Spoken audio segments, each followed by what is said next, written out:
Bueno, vamos a continuar entonces con la clase número 9 que nos convoca en esta oportunidad para trabajar sobre el después del introspeccionismo. En esta transición del final del introspeccionismo, que ya lo anunciamos, lo empezamos a anunciar al final de la clase 8, y bueno, vamos a continuar un poquito más describiendo cómo fue este final, este requiem, podríamos decir, del introspeccionismo. Y después, sí, ya adentrarnos en la clase 9 con el tema del surgimiento de las distintas escuelas de psicología y cómo se podrían agrupar según la perspectiva de Wallman. Entonces, bueno, vamos directamente a los contenidos de esta clase 9 y el texto de referencia que ustedes tenían que leer para hoy. Bueno, vamos a dividir, como hicimos la vez pasada, la clase en dos partes. La primera parte la vamos a dedicar a una introducción y la temática esta de los 3 desafíos que Wallman muestra que tuvo que hacer frente el introspeccionismo, o que se le presentaron, mejor dicho. Ahora vamos a hacer algunas aclaraciones respecto de la palabra desafío. Y eso es la primera parte de la clase 9. Y la segunda parte de la clase 9 vamos a trabajar, sí, el tema central, que es hacia las escuelas de psicología. Es decir, como las 3 soluciones que plantea Wallman en su texto, que es el de referencia, los grandes iniciadores, páginas 24 a 32. Bueno, entonces ese va a ser un poco el recorrido de esta clase 9, que está dividida en 2 partes. Comencemos entonces por la primera parte. Vamos a retomar y profundizar algunas de las críticas, antes de entrar en los desafíos, algunas de las críticas que todavía se le puede seguir haciendo al introspeccionismo. Ya habíamos planteado la vez pasada, dentro de las críticas, esta cuestión de el tema de los chasquidos que carecían de significado, de que había mucho sujeto dentro de del dispositivo experimental, y bueno, en esa línea vamos a proseguir. Entonces, respecto del objeto, otra pregunta que nos podemos hacer del objeto de estudio que había definido Wundt, que era la conciencia, recuerdan ustedes, para el introspeccionismo. Respecto de la conciencia, la pregunta que nos podemos hacer: ¿es todo lo que se puede estudiar esta conciencia de laboratorio? ¿No habrá más cosas que le interesen a la psicología? ¿Se podrá ampliar un poco este objeto de estudio, complejizarlo un poco más, o ahí se terminó todo y la psicología tiene que ser una psicología de laboratorio al estilo del introspeccionismo? Primera cuestión, pregunta sobre el objeto del estudio. Y después sobre el método, que es la introspección analítica. Bien, ¿es el único método? La misma pregunta. ¿O habrá otros métodos para producir conocimiento psicológico? Ya ahí también hacemos esta interrogación para ver si se puede abrir el campo, ¿no? ¿Es garantía de cientificidad? Ya lo habíamos dicho. Nos preguntamos, ¿no?, si es garantía de cientificidad por el sujeto que se mira a sí mismo, que es un acto privado, todo eso.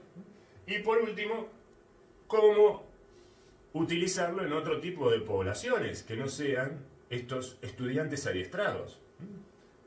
Porque los resultados del introspeccionismo valían para estudiantes adiestrados. Es decir, adulto medio de Alemania que iba a la universidad y que tenía ciertas capacidades como para aprender esta introspección analítica. Ahora, con otras poblaciones, ¿cómo hacemos?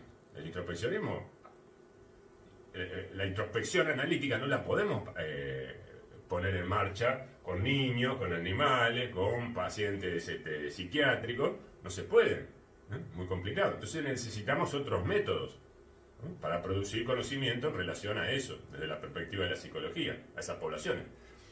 Bueno, entonces ahí empiezan a aparecer muchos signos de interrogación, preguntas que quedan abiertas y que para las cuales, como dice como dice Wallman por ahí, este comienzo inconcluso, ¿no? Este callejón sin salida en el cual queda la psicología después de haber puesto en marcha todo el aparato científico hacia adentro.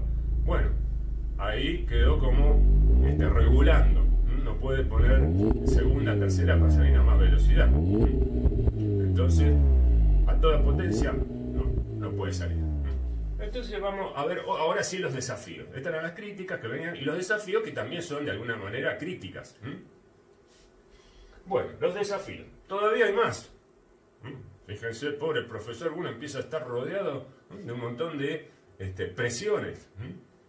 En el centro del introspeccionismo y hay los 3 desafíos que plantea Wallman en el texto, y ustedes habrán leído, que ahora lo vamos a comentar.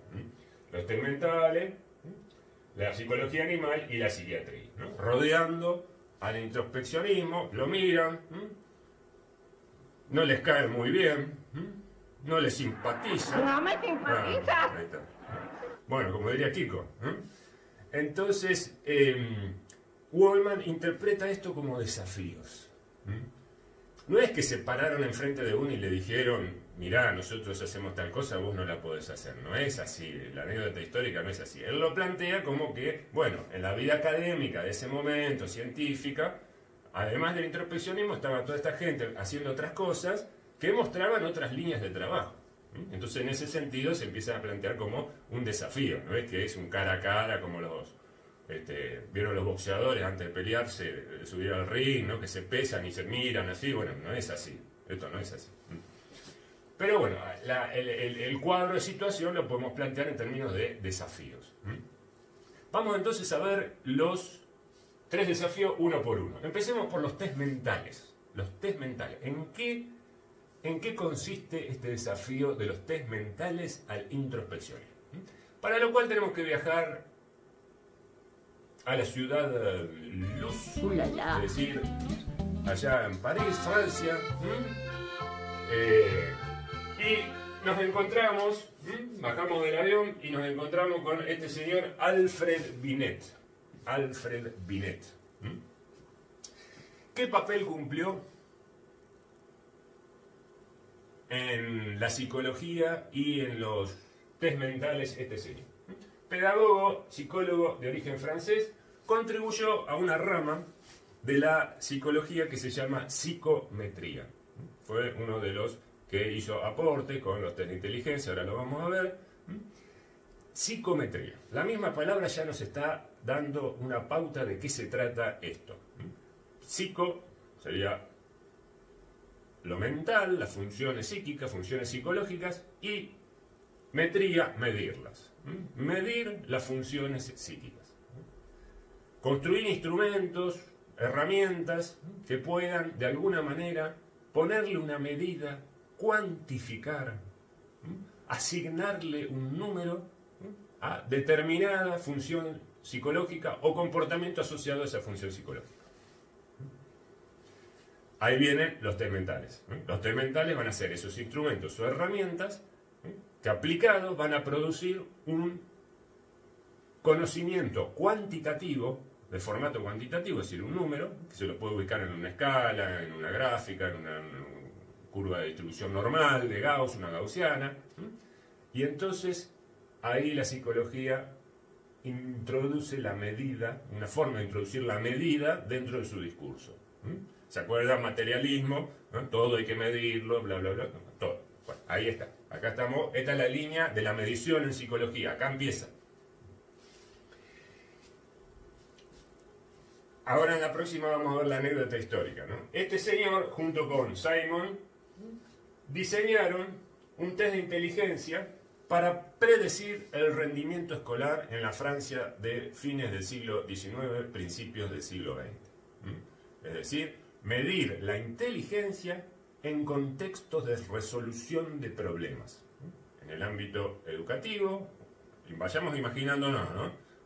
Ámbito educativo, escuela, chicos de primaria, ahora vamos a ver cuál es la situación. Y acá estos pedagogos, psicólogos tratando de medir el nivel de inteligencia de estos chicos. Es decir, le daban problemas, situaciones que tenían que resolver y en función de cómo las iban resolviendo eran los números y las escalas y dónde los ponían. Bueno, bien, entonces vayamos ubicando la herramienta que están desarrollando y el contexto en el cual la aplican. Del otro lado lo tenemos aún en el laboratorio con su introspección analítica. Dos situaciones completamente distintas en el ámbito sociocultural y con necesidades distintas. Ahora lo vamos a ver.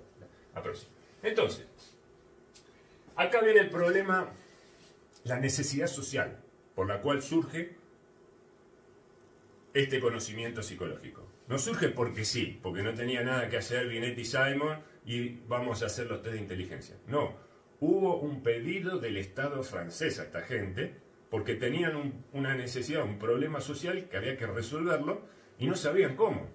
Entonces le dijeron, por favor, ayúdennos, traten de hacer algo para encaminar esta situación social que se nos presentó. ¿Cuál era la situación social? El Estado francés, a finales del siglo XIX, va a promulgar una ley, va a legislar que todos los chicos entre 6 y 12 años tenían que ir a la escuela. El Estado o educación obligatoria para todos los pibes de 6 a 12 años. Bien, bueno, listo, sacaron la ley, todos a la institución educativa, a la escuela, ¿no? Para empezar a aprender, leer, escribir, las cosas básicas. Pero ¿qué pasa? Se encuentran con una población muy dispar, que tenía recorridos educativos, competencias, aprendizajes, que venían por diferentes trayectorias de aprendizaje. Entonces, por ejemplo, imaginémonos, teníamos un chico de 9 años que sabía leer y escribir. ¿Por qué? Porque la familia de ese chico era relativamente pudiente, tenía un nivel económico más o menos, que le podía pagar un maestro para que le enseñe, porque no había, hasta ese momento no había escuela. Entonces le pagaban un maestro para que le vaya a la casa y le enseñe a leer y a escribir. Ahora, había otros chicos de 9 años que no tenían ese contexto pudiente en su familia, no había, porque tenían que trabajar, ¿no? Entonces no sabían nada. Pero, y bueno, así, todos los de 9 llegaban con distintos recorridos. Entonces la idea era cómo los agrupamos. Ese era el problema, ¿no? El problema era ese.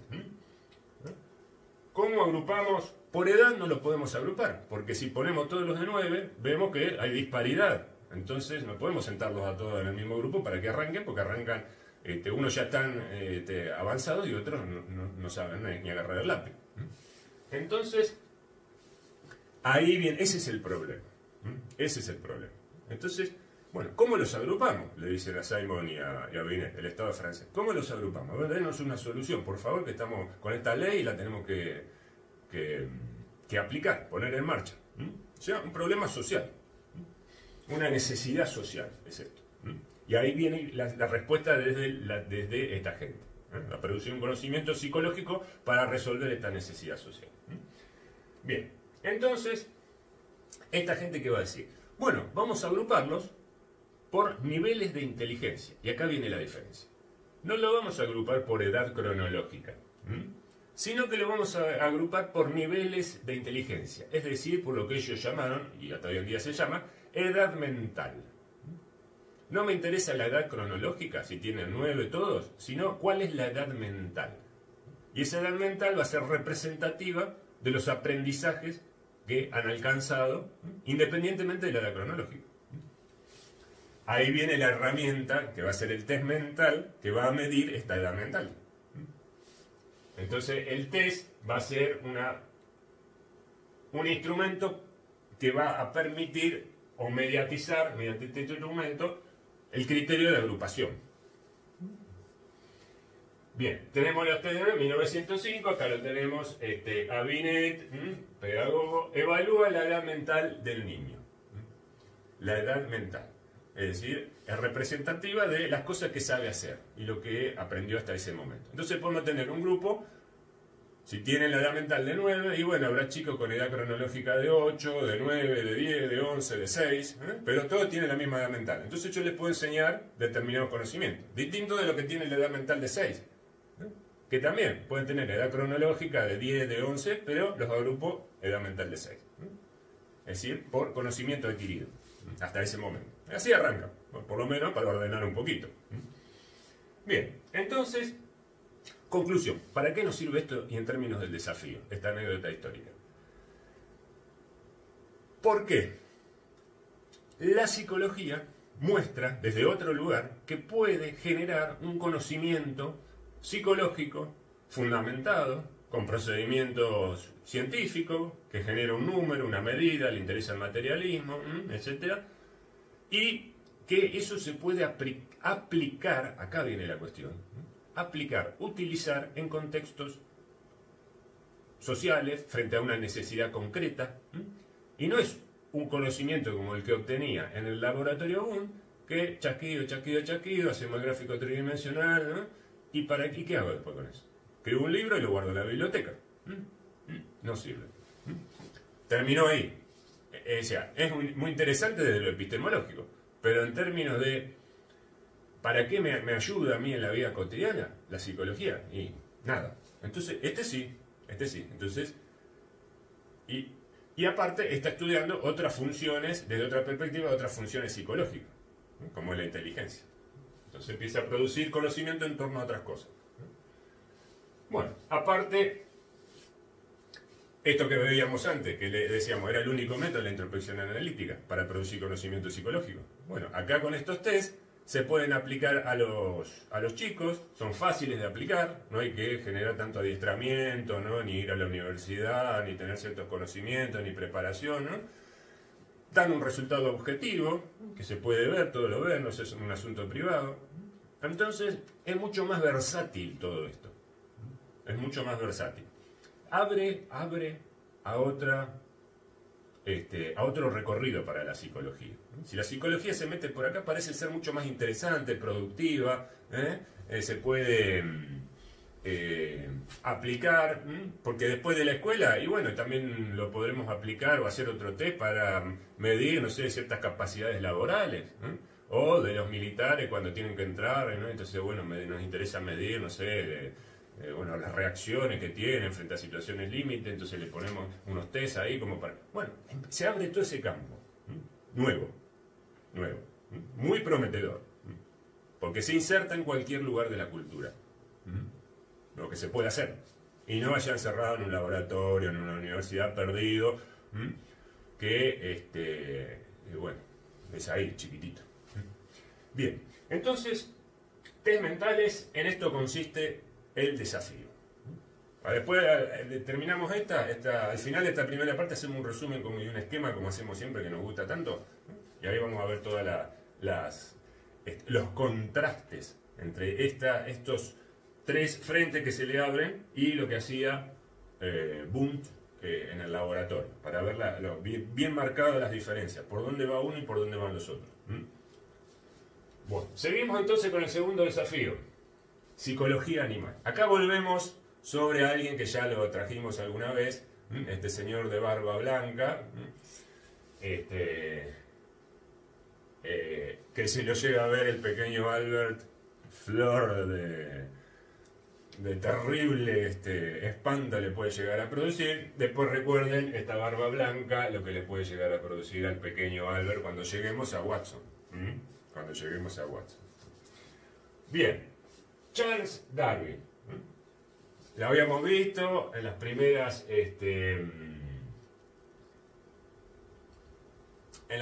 clases, con nuestra teoría de la evolución, la importancia de lo biológico, del cuerpo biológico, de acentuar la dimensión biológica. También lo planteamos ahí como un requisito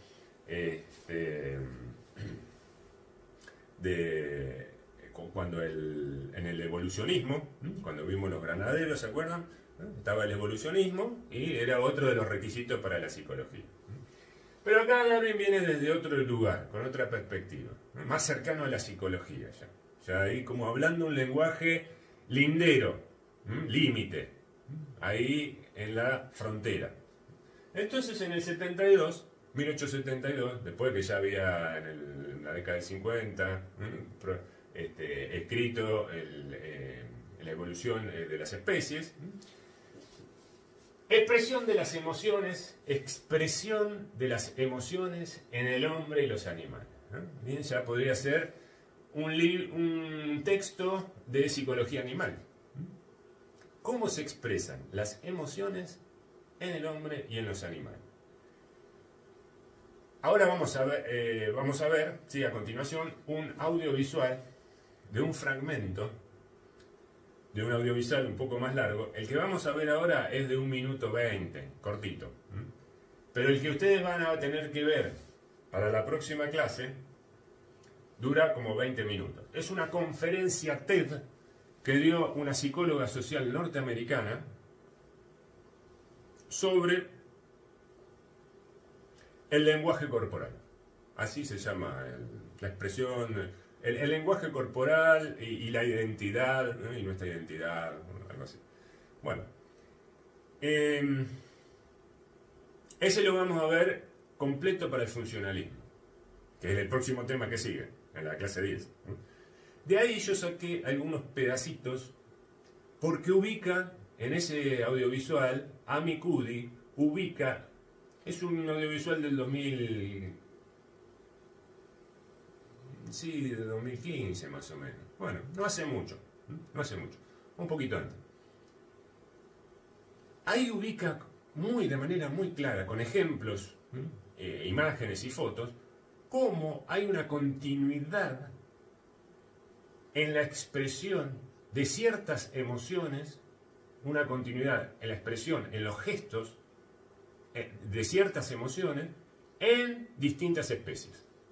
Entonces ella se centra en cómo en las diferentes especies, cuando hay que expresar, por alguna situación, hay que expresar poder, para intimidar al otro, porque, bueno, estamos en una pelea, supongamos, no sé, 2 leones, o un león contra un tigre que le quiere comer la cría, entonces, no sé, una situación, entonces tiene que expresar, porque está enojado, tiene que expresar que es poderoso para intimidar y darle miedo al otro para que se vaya. Una cuestión de supervivencia, es algo biológico esto.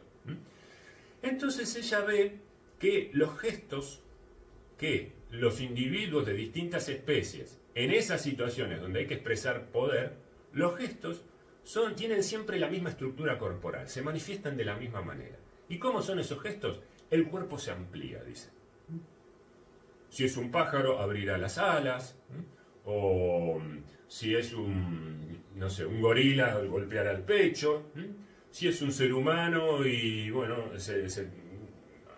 así abrirá los brazos también, ¿no? O elevará el tronco, ¿no? Como para imponerse frente al otro en una situación social. Y después la contraria, dice, analiza la expresión del cuerpo, los gestos, cuando nos sentimos intimidados. Es decir, cuando nos volvemos sumisos frente a una situación que nos amedrenta. Entonces nuestro cuerpo, y eso lo ven todas las especies también, nuestro cuerpo se hace chiquitito. Es decir, para adentro nos encogemos, ¿no? nos acurrucamos. Ahí está entonces, vamos a ver la secuencia ustedes en el audiovisual, esto que dice Darwin, que hay una continuidad en la expresión de las emociones en el hombre y en los animales, lo cual denota una procedencia biológica común. Bien, estas observaciones, con lo que nos interesa a nosotros y por qué es un desafío, indican que yo puedo sacar conclusiones sobre el comportamiento humano a partir de la observación del comportamiento animal. Porque si hay una continuidad biológica y acá los gestos de estos son iguales a los gestos de los seres humanos, entonces, si yo puedo aprender del hombre observando los animales, o haciendo experimentos con animales. Entonces ahí se abre otro flanco, otro frente para la psicología, interesante. Distinto, vuelvo a repetirlo para que ustedes vayan viendo. Distinto de uno encerrado en el laboratorio. Esta gente observando gestos, comportamientos, ¿no? Y anotando y sacando conclusiones. Detrás, ¿quién está? La teoría de la evolución, las especies, continuidad biológica, dándole como telón de fondo un marco y una justificación a todas estas observaciones y conclusiones que se van sacando. Entonces, vean ustedes la teoría de la evolución cómo empieza a producir nuevos conocimientos. No es una cuestión clasificatoria solamente, sino que después tiene efectos prácticos. Bueno, bien, entonces la psicología humana se puede estudiar desde la conducta animal. Vamos a ver a continuación, para ejemplificar y para que quede claro cómo uno puede ir sacando conclusiones, ir y venir, ¿no?, desde los humanos a otras especies que están cercanas, en cuanto a la observación de comportamientos, y encontramos similitudes, analogías, al compararlos. En esto que nos centramos de Amicudi es para la expresión de gestos que tienen que ver o con el poder, la expansión en situaciones de poder, o sumisión. Ese es el fragmento que vamos a tomar del audiovisual. Bien, veamos entonces el audiovisual. I'm a social psychologist. I study prejudice, and I teach at a competitive business school. So it was inevitable that I would become interested in power dynamics. I became especially interested in nonverbal expressions of power and dominance. And what are nonverbal expressions of power and dominance? Well, this is what they are. So in the animal kingdom, they are about expanding. So you make yourself big, you stretch out, you take up space, you're basically opening up. It's about opening up. And this is true across the animal kingdom. It's not just limited to primates, and humans do the same thing. So they do this both when they have power sort of chronically, and also when they're feeling powerful in the moment. And this one is especially interesting because it really shows us how universal and old these expressions of power are. This expression, which is known as pride, Jessica Tracy has studied, she shows that people who are born with sight and people who are congenitally blind do this when they win at a physical competition. So when they cross the finish line and they've won, it doesn't matter if they've never seen anyone do it, they do this. So the arms up in the V, the chin is slightly lifted. What do we do when we feel powerless? We do exactly the opposite. We close up, we wrap ourselves up, we make ourselves small. We don't want to bump into the person next to us. So again, both animals and humans do the same thing. And this is what happens when you put together high and low power. So what we tend to do when it comes to power is that we complement the other's nonverbals. So if someone's being really powerful with us, we tend to make ourselves smaller. We don't mirror them, we do the opposite of them. Bien, bueno, entonces, como decíamos, constituye otro desafío, otro frente, que el introspeccionismo tiene que,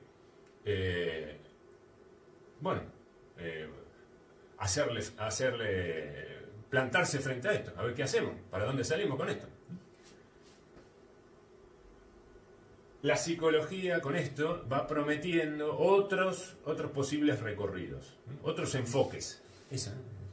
Se sospecha que hay otros enfoques para la psicología.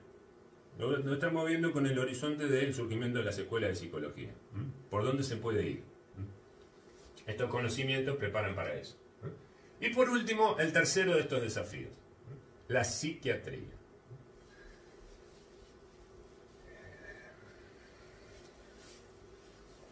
Acá tenemos que situarnos también Francia, fines del siglo XIX, 1885, 1886, Salpêtrière, pacientes psiquiátricos, Freud jovencito, 35 años más o menos.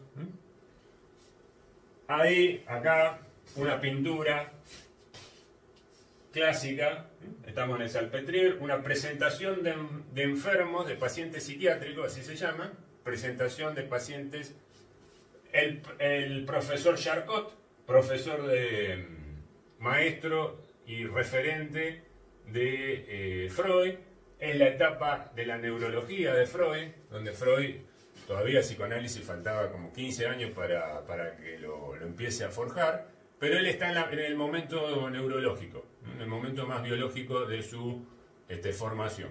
Y se formó en esto de la neurología y del estudio de pacientes psiquiátricos con el profesor Charcot, Jean-Marie Charcot. Ustedes recuerdan, ya lo habíamos anticipado, pero lo volvemos a conectar, que cuando vimos la clase pasada a Wundt, también dijimos que cuando él empieza en el 74 a hacer su programa, ya estaba madurito, tenía unos 45 años, y venía de toda una preparación en la cual se había formado con la psicología, con la psicofisiología, y también había tenido sus maestros, ¿no? Von Helmholtz, decíamos uno de ellos, ¿no? Siempre tienen, en su primera etapa, estos grandes genios, siempre tienen alguien que, un mentor, un referente, ¿no? Alguien a quien admiraban, ¿no? Y de que después van a tener una influencia o va a ser muy influyente en su pensamiento, o lo van a recordar siempre en sus textos. Acá lo tenemos a Charcot, en este cuadro que es clásico. Y acá tenemos, porque esto es lo que nos interesa a nosotros, esta paciente desmayada, una mujer, en brazos de otro ayudante de Charcot, y Charcot mostrando los síntomas, las manifestaciones corporales de estas parálisis histéricas, que era el gran enigma detrás del cual estaba la neurología de esa época. Porque estas parálisis histéricas, el enigma en qué consistían, en que contradecían el saber médico neurológico desarrollado hasta ese momento. ¿En qué sentido lo contradecían? En que estas mujeres se paralizaban, podríamos decir, por fragmentos o por zonas del cuerpo que no se correspondían con el mapeo o el conocimiento del sistema nervioso que tenían hasta ese momento los neurólogos. Entonces, se paralizaba en el antebrazo, pero la mano no se paralizaba. Pero si está paralizada y dañada la vía neurológica acá, también tiene que estar acá. Pero esta estaba bien y acá no. No tenía sensibilidad. Y acá sí tenía. Y acá también tenía. Pero acá en este trayecto no tenía. Entonces, no sabían qué hacer con esta situación. Entonces las estudiaban, las observaban, hacían teoría, ¿no? Inventaban o ponían en marcha métodos, ¿no? Sacaban de acá y bueno, vamos a utilizar esto, a ver si podemos llegar a ver cuál es el problema que tienen, ¿eh? No entraban en el conocimiento neurológico y médico de esa época.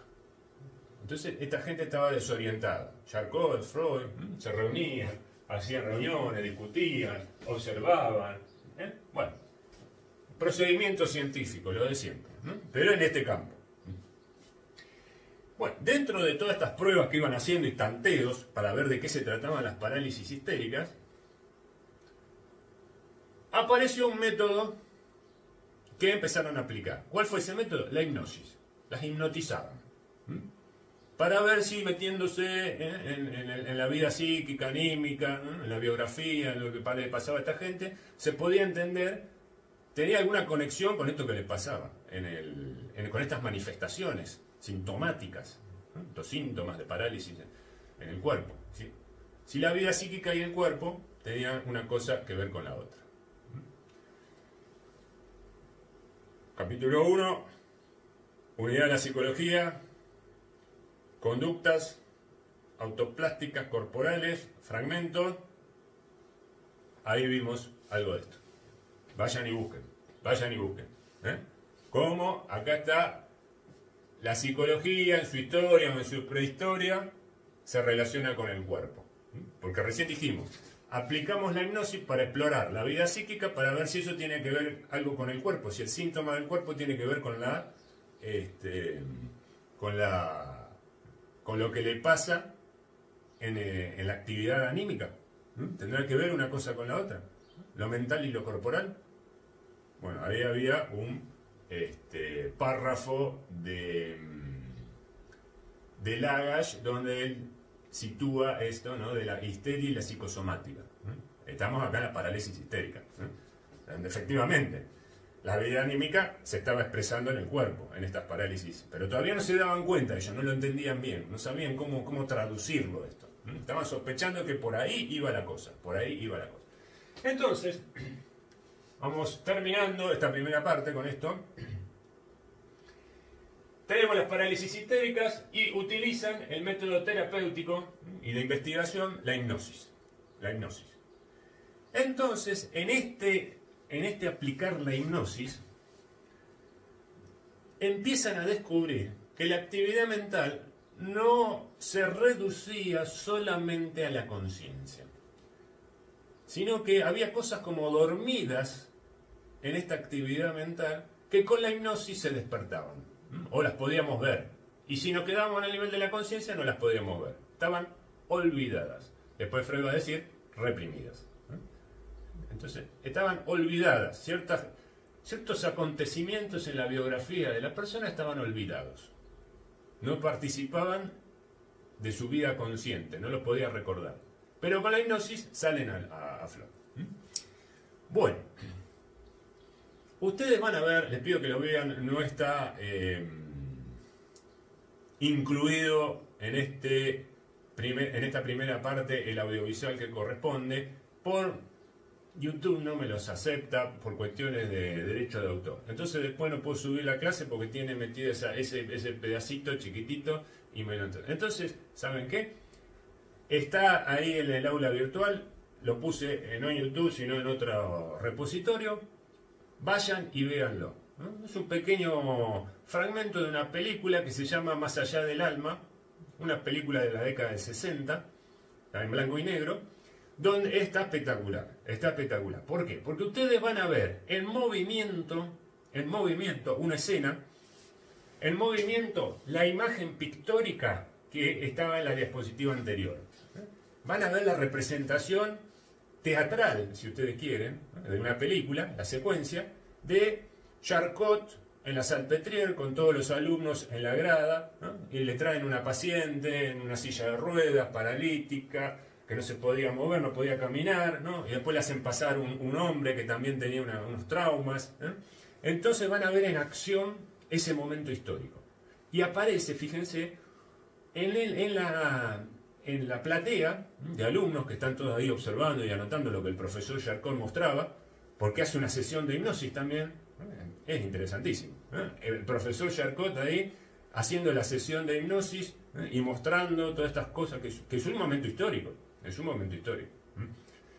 Y por ahí en la platea, fíjense ustedes que hay un muchachito joven de unos 35 años con barbita que mira y pone una cara como diciendo, por acá tenemos que ir. Como que se interesa, que intuye que ahí hay algo. ¿Quién es ese? Freud. Entonces, les pido por favor que en este punto vean ese audiovisual porque es complementario a todo esto, ¿no? Y lo van a ver en vivo y en directo, actuado, dramatizado. Es un fragmento de esta película que dura como 2 horas y media. Bueno, entonces ahí se ve todo este momento histórico donde se muestra, como dice Waldman, que las personas a través de la hipnosis se abre la vida mental a través de la hipnosis, y la hipnosis nos viene a mostrar que las personas pueden amar, odiar, recordar, más allá de la conciencia. Ese es el punto, lo que nos interesa. Que la hipnosis viene a mostrar un más allá de la conciencia. ¿De qué conciencia? De la que nos había dicho el profesor Wundt. Es decir, la vida mental no termina en la conciencia, ni de laboratorio ni de la vida cotidiana. Hay un más allá de la conciencia que hay que estudiar, porque trae consecuencias. Acá vemos las parálisis histéricas. Entonces hay que estudiarlo. Parece que ahí va toda una actividad anímica que, bueno, habrá que ver de qué se trata, por qué se pone ahí, por qué se pone en el olvido esta actividad anímica, que la hipnosis, vuelvo a repetirlo, viene a mostrarnos como método. Es como que abre, expande un poco más, ¿no? O se va un poco más para atrás y dice, pero bueno, la vida mental no era la conciencia, esta conciencia que fue definida, acuérdense ustedes, en la modernidad, al principio de la modernidad, ¿no? El yo racional de Descartes, ¿no? Todo giraba, ¿no? Y lo que no entraba ahí, afuera, ¿no? Ahora, ese afuera, la hipnosis lo empieza a señalar como importante, porque es un afuera que no está dormido, está activo. O sea, es un afuera dentro del mundo interior. Un afuera de la conciencia, pero dentro de la vida mental. Y tiene actividad, e influye sobre los comportamientos conscientes y sobre lo que le pasa en el cuerpo, y produce sufrimiento en la persona, padecimiento. Entonces, ahí viene la ciencia a ver qué está pasando con todo eso. Y, bueno, es vida mental. Viene a cuestionar lo que de la vida mental se estaba haciendo en el laboratorio de Leipzig. A esto estamos en la Salpêtrière, Francia. Más o menos para la misma época, porque estamos diciendo 1885, 1886. Fíjense los paralelismos. Uno trabajando acá con la vida mental, Leipzig, y este en Salpêtrière con los pacientes psiquiátricos, descubriendo otras cosas. Buenísimo. Bien. La psicología no se puede ocupar entonces solo de los procesos conscientes. Esto es lo que nos viene a decir. Hay otras cosas que no son solo los procesos conscientes. Resumimos, y con esto terminamos, en esta diapositiva, terminamos esta primera parte de la clase número 9. Resumen, esquema, y vemos los contrastes entre cada uno de estos tres lugares que recorrimos y la actividad del profesor. Para que se vea bien por qué era limitado el introspeccionismo y por qué duró lo que duró. Tenemos entonces en esta columna los tres test mentales, psicología animal, psiquiatría. En las otras dos columnas, en qué constituye el desafío y qué era lo que hacía en relación a eso el introspeccionismo. Entonces tenemos los test mentales, se tomaban en las escuelas y en la fábrica, ¿no? En el militar, en distintos sectores de la vida cultural y social, con sus necesidades. Se pueden desarrollar distintos test de acuerdo a la necesidad social que nosotros tengamos. Empezó por lo educativo. ¿Dónde estaba Boom? Trabajaba solamente en los laboratorios. O sea que esto puede viajar, ¿no? Los test mentales por todo el tejido social, y Boom encerrado en su laboratorio allá con sus alumnos adiestrados. Psicología animal experimenta con animales, con adultos sanos, la población más restringida, y la psiquiatría, lo psíquico existe más allá de la conciencia, le interesa solo la conciencia y encima del laboratorio, que ya vimos lo limitada, anodina, aburrida, que es esa conciencia. No pasa nada en esa conciencia, solamente chasquido, chasquido, chasquido, todo el día chasquido. Bueno, entonces, acá con esto terminamos esta primera parte de la clase número 9. Ya suficiente información para mostrar que el introspeccionismo por acá no se puede seguir. O si se podrá seguir, pero no solamente el introspeccionismo, hay que abrir más juegos, porque la psicología da para mucho más. Claro, acá se empieza a complejizar, con este mucho más para lo que da la psicología, se va a empezar a complejizar el objeto de estudio, porque hay que empezar a agregarle partes. Teníamos la conciencia del laboratorio, bueno, ahora se abren un montón de ventanitas, de cosas que empiezan a entrar, y la madeja o el ovillo se empieza a armar. Es decir, van a surgir, que es lo que vamos a ver en la segunda parte, las distintas corrientes, escuelas o sistemas de psicología que se van a hacer cargo de estas cosas y muchas más. Entonces, ahí nos vamos a meter con el texto de Waldman, las tres soluciones que él da. Las tres soluciones. Bien, nos vemos entonces en la segunda parte de esta clase 9 y seguimos trabajando. Gracias.